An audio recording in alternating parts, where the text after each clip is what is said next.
السلام علیکم ورحمۃ اللہ وبرکاتہ۔ الحمد للہ رب العالمین والصلاة والسلام علی رسول الامین وعلی آلہ وصحبہ اجمعین ومن تبعهم بإحسان الی یوم الدین، اما بعد۔ رب اشرح لی صدری ویسر لی امری واحلل عقدۃ من لسانی یفقهوا قولی رب زدنی علما اللهم انفعنا بما علمتنا وعلمنا ما ينفعنا وزدنا علما وعملا آمین یا رب العالمین۔ گزشتہ درس میں ہم لوگ استنجا کے احکام اور اس کے آداب حاصل کیے تھے۔ آج کا جو درس ہے استنجا ہی کی مناسبت سے پیشاب اور پیخانے کے کچھ دوسرے آداب یعنی قضائے حاجت کے آداب سے متعلق ہے۔ اس سلسلے میں سب سے پہلی بات ہمیں یہ جان لینی چاہیے کہ قضائے حاجت کے وقت پردے کا مکمل اہتمام رہے۔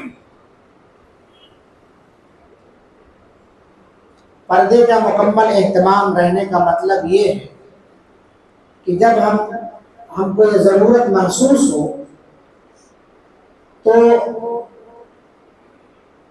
بیت الخلاء میں جب ہم داخل ہوں، اندر ہو جائیں، شیٹ پر بیٹھنے لگے تو اپنے کپڑے کو اٹھانا چاہیے، اور اگر ہم صحرا میں ہیں، بنیان میں ہیں، تو لوگوں کی نظروں سے بہت دور ہو جائیں، اور دور ہونے کے بعد جب ہم زمین کے قریب ہوں بیٹھنے لگے تو وہاں بھی اس چیز کا خیال کرنا چاہیے، کپڑے کا وہاں بھی جب زمین سے قریب ہوں تبھی کپڑا اٹھانا چاہیے۔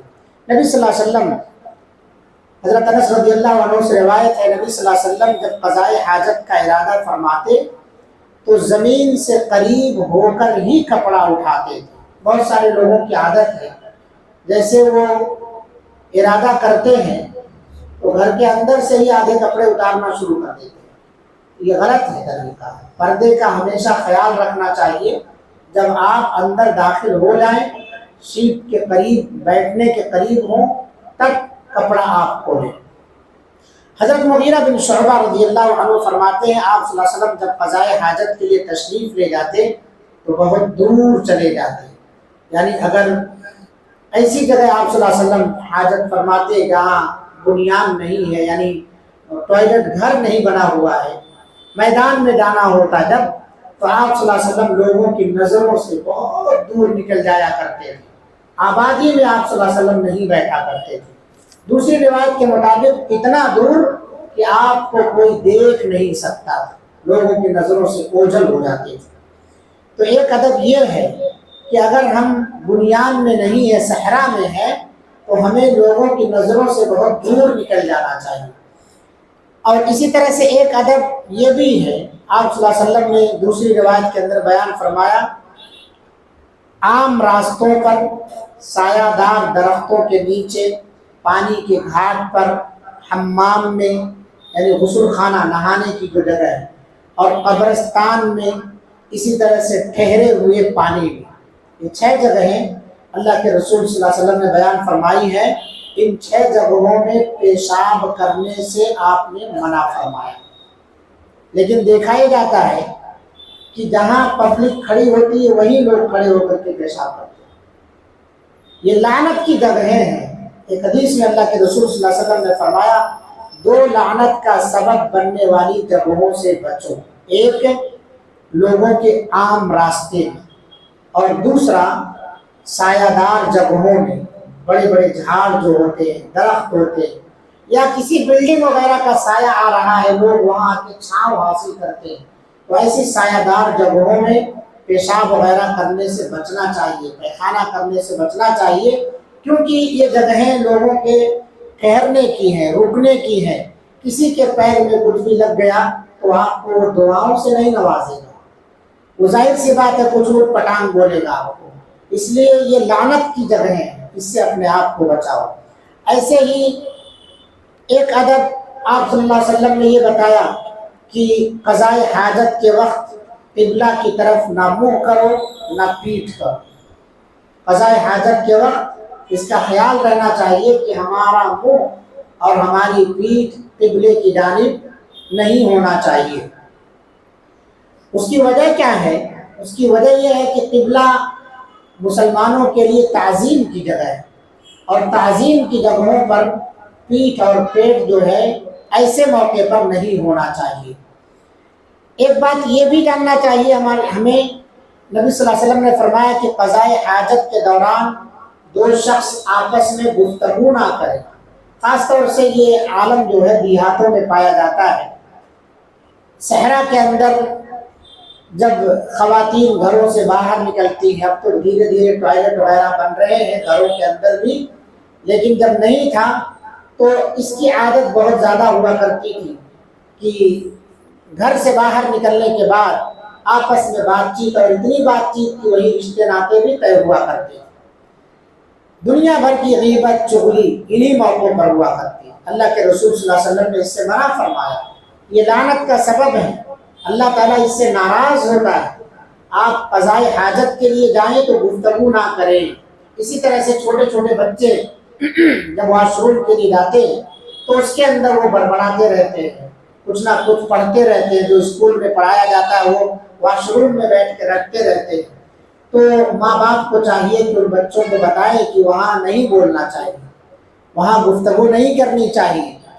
ہاں، ایک بات یہ ہے کہ آپ اندر بیٹھے ہوئے ہیں، اتفاق سے پانی ختم ہو گیا، ٹوٹی میں پانی نہیں آ رہا ہے، تو اتنا آواز لگا سکتے ہیں آپ کہ موٹر چالو کر دیجیے، یا ایسے ہی کوئی خاص ضرورت آپ کو پڑ گئی ہے، کنڈی وغیرہ باہر سے کبھی کبھار لگ جاتی ہے، کسی کو آپ بلا سکتے ہیں کہ باہر کی کنڈی لگ گئی ہے کھول دو، تو ایمرجنسی حالت میں آپ بات کر سکتے ہیں، ورنہ عمومی طور پر قضاء حاجت کے دوران بات چیت کرنا اللہ کی ناراضگی کا ذریعہ ہے۔ ہمیں یہ بھی یاد رکھنا چاہیے، نبی کریم صلی اللہ علیہ وسلم بیت الخلاء میں جب داخل ہوتے تھے تو آپ صلی اللہ علیہ وسلم دعا پڑھتے تھے۔ ایک بات یہ یاد رکھیے کہ ہمارے دو طرح کے دشمن، ایک دشمن وہ ہے جو ہمیں دکھائی دیتا ہے، اور ایک دشمن وہ ہے جو ہمیں دکھائی نہیں دیتا ہے۔ جو دشمن دکھائی دیتا ہے اس کی طاقت کا آپ کو اندازہ ہے، اس کا مقابلہ آپ کر سکتے اکیلے یا کچھ لوگوں کو لے کے کرنا ہے تو آپ کو معلوم ہو جاتا ہے، لیکن جو دکھائی نہیں دیتا ہے اس کے بارے میں آپ کو کچھ بھی اندازہ نہیں ہے کہ اس کا مقابلہ کیسے کیا جائے، اور وہ دشمن آپ کا شیطان ہے۔ لہٰذا اس سے مقابلے کے لیے اللہ رب العالمین نے ہمیں دعا سکھائی، نبی کریم صلی اللہ علیہ وسلم نے ہمیں دعا سکھائی ہے، اور اس دعا کے ذریعے آپ اس کو مات دے سکتے ہیں، کیونکہ آپ کا یہ دشمن خبیث جگہوں میں رہتا ہے۔ اس لیے آپ صلی اللہ علیہ وسلم یہ دعا پڑھتے تھے، اللہم انی اعوذ بک من الخبث والخبائث، اللہ کے نام سے اے اللہ میں خبیث جنوں اور خبیث جنیوں سے تیری پناہ چاہتا ہوں۔ اس دعا کے الفاظ سے معلوم ہوتا ہے جس طرح سے انسانوں میں میل اور فیمیل ہوتے ہیں، ویسے ہی جناتوں میں بھی میل اور فیمیل ہوا کرتے ہیں، خبیث جنوں سے خبیث جنیوں سے۔ تو خبیث جنیوں سے یہ فیمیل ہو گیا، معلوم ہوا کہ مذکر مؤنث ان کے یہاں بھی ہوتے ہیں، اور ان کے یہاں بھی جس طرح انسانوں کے یہاں ولادت اور ذریت کا بڑھنا ہے ویسے ان کے یہاں بھی پایا جاتا ہے۔ تو خبیث جنوں اور جنیوں سے پناہ مانگنے کے لیے اللہ کے رسول صلی اللہ علیہ وسلم یہ دعا پڑھتے تھے، لہٰذا جب آپ داخل ہوں تب پڑھیں اس کو۔ ٹوائلٹ گھر میں جب آپ داخل ہو رہے ہیں اس دعا کو پڑھنا کب ہے؟ جب آپ بنیان میں داخل ہو رہے ہیں دورۃ المیاہ میں، تبھی آپ پڑھیں گے۔ بعض اہل علم کہتے ہیں باہر بھی آپ داخل ہے، باہر سے بھی پڑھ لیتے ہیں، کوئی حرج کی بات نہیں۔ اسی طرح سے ایک مسئلہ یہ آتا ہے کہ بہت سارے ٹوائلٹ اٹیچ ہوتے ہیں، لیٹرین باتھ روم دونوں ہیں، تب آدمی کنفیوز ہوتا ہے اس کی دعا کہاں پڑھے گا، دونوں کا گیٹ ایک ہی ہے، کہاں پڑھے گا؟ تو اس سلسلے میں وسعت ہے۔ بعض لوگوں کا کہنا ہے کہ آپ باہر سے بھی پڑھ سکتے ہیں، اور بعض لوگوں کا کہنا ہے جس کام کے لیے آپ جہاں جا رہے ہیں وہاں پڑھیں گے۔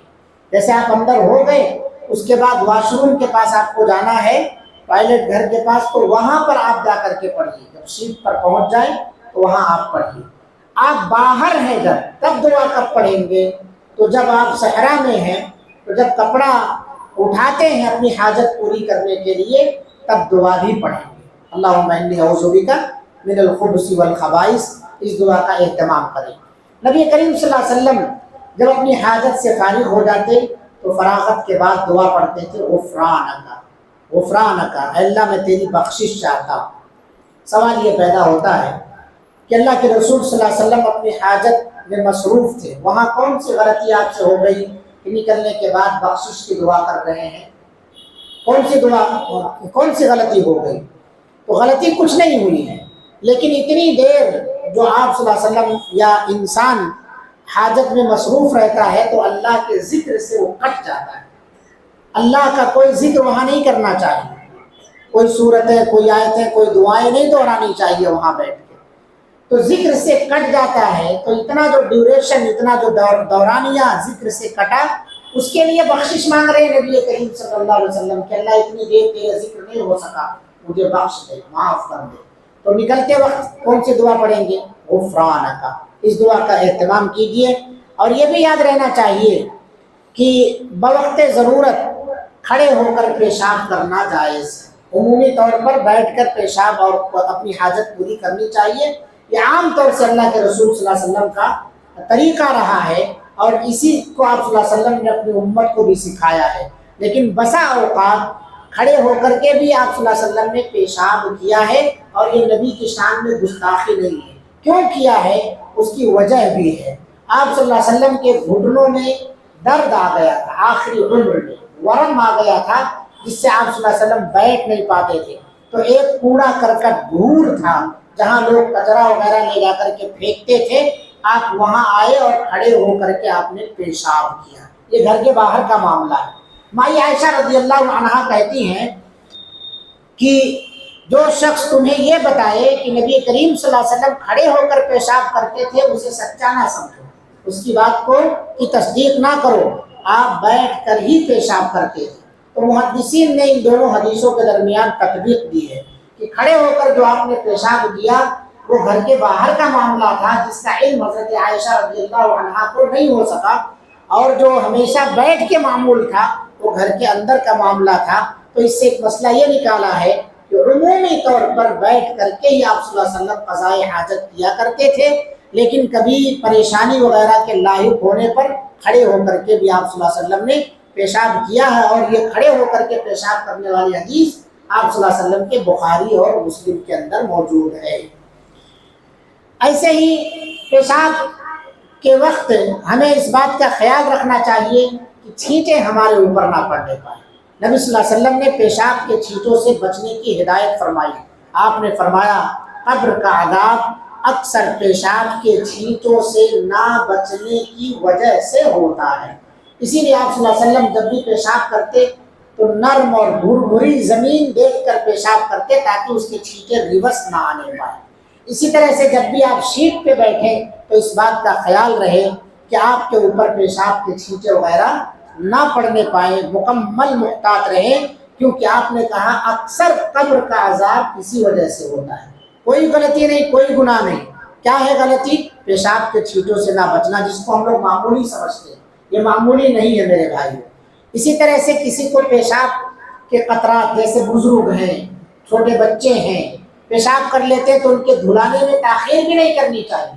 یہ پیشاب چمڑوں کو دھیرے دھیرے کاٹ دیتا ہے، لہٰذا فوراً صاف کر دینا چاہیے، چاہے وہ بڑی عمر کے لوگ ہوں جو اپنے سے اپنی صفائی نہیں کر سکتے، یا چھوٹے بچے ہوں جو اپنے سے اپنی صفائی نہیں کر سکتے۔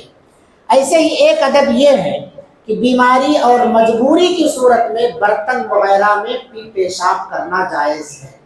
برتن وغیرہ میں بوڑھے بزرگ لوگ، کسی کو فالج ہو گیا، کسی کو کچھ ہو گیا، اب تو اللہ کا کرم ہے کہ پیشاب کی تھیلیاں آ جا رہی ہیں، ڈائریکٹ لگا دیا جا رہا ہے، لیکن پھر بھی کسی کو وہ چیزیں سوٹ نہیں کرتی ہیں تو انہیں برتن وغیرہ میں پیشاب کرا سکتے ہیں۔ دلیل امیمہ بنت رقیقہ رضی اللہ عنہا سے روایت ہے، نبی کریم صلی اللہ علیہ وسلم کے لیے لکڑی کا ایک پیالہ تھا جس میں آپ صلی اللہ علیہ وسلم پیشاب کرتے تھے، اسے آپ چارپائی کے نیچے رکھتے تھے۔ معلوم ہوا کہ وہ پیشاب پھینک دیا جائے دھل کر کے، پھر اس برتن کو گھر میں رکھا جا سکتا ہے، اس میں کوئی قباحت کی بات نہیں ہے۔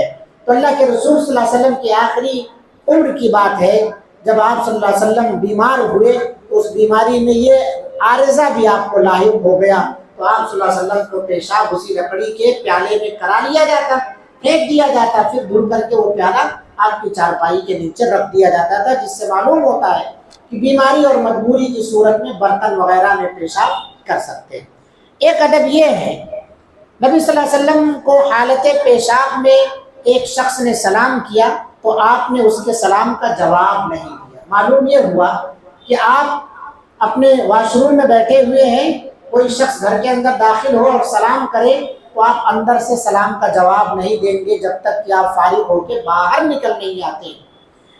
ایک روایت میں یہ بھی ہے حضرت ابو ہریرہ رضی اللہ عنہ سے کہ نبی صلی اللہ علیہ وسلم نے قضاء حاجت کے بعد استنجا کیا، یعنی صفائی کی، اور پھر اپنے ہاتھ کو زمین پر ملا۔ معلوم یہ ہوتا ہے کہ قضاء حاجت سے فارغ ہونے کے بعد ہینڈ واش کرنا چاہیے اچھی طرح سے۔ آج ڈاکٹر لوگ یہ ساری چیزیں بتا رہے ہیں، اسلام نے یہ 1450 سال پہلے بتا دیا ہے کہ کس قدر صفائی کا اہتمام کرنا چاہیے۔ آپ صلی اللہ علیہ وسلم زمین پر مٹی لے کر کے صاف کرتے تھے۔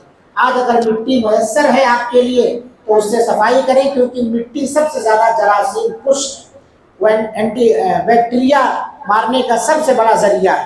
اگر وہ نہیں ملتا ہے تو صابن ہے، لیکوڈ ہے، کوئی اور چیزیں ہیں، ان سے آپ ضرور صفائی کر لیا کریں تاکہ بیماریوں سے محفوظ رہیں اور ہر طرح کی گندگی، غلاظت اور بو بات سے بھی آپ اپنے آپ کو محفوظ رکھ سکیں۔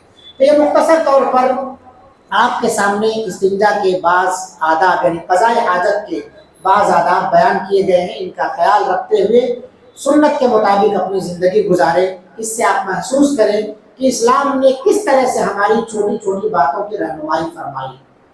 یہ ساری باتیں ایسی ہیں جو شرم و حیا سے تعلق رکھتی ہیں، لیکن لوگوں کی خیر و بھلائی کے لیے پیارے نبی صلی اللہ علیہ وسلم نے ساری باتیں بیان فرما دی، اور آپ نے کہہ دیا ہے کہ امت کے لیے جو بھی چیز خیر و بھلائی کی تھی میں نے سب بیان فرما دیا ہے، اور ان کو ان کے لیے جو شر تھی ان سب سے میں نے منع کر دیا ہے۔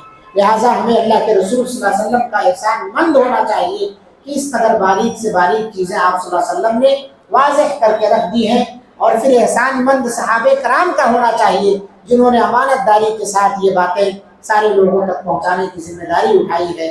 اللہ رب العالمین ان سے راضی ہو، اللہ رب العالمین ان سب کے درجات کو بلند فرمائے۔ رب العالمین ہم سب کو اپنے اندر اگر کچھ کوتاہی ہے تو اس کی اصلاح کی توفیق عطا فرما، علم سیکھ کر کے اس کے اعتبار سے زندگی گزارنے کی توفیق عطا فرما۔ چھوٹی چھوٹی غلطیاں ہم سے ان سب مسائل میں ہوتے رہتی ہیں، اللہ تعالی ہمیں اس سے اجتناب کرنے کی توفیق عطا فرما۔ سبحانک اللہم و بحمدک، اشہد ان لا الہ الا انت، استغفرک و اتوب الیک۔ جزاکم اللہ۔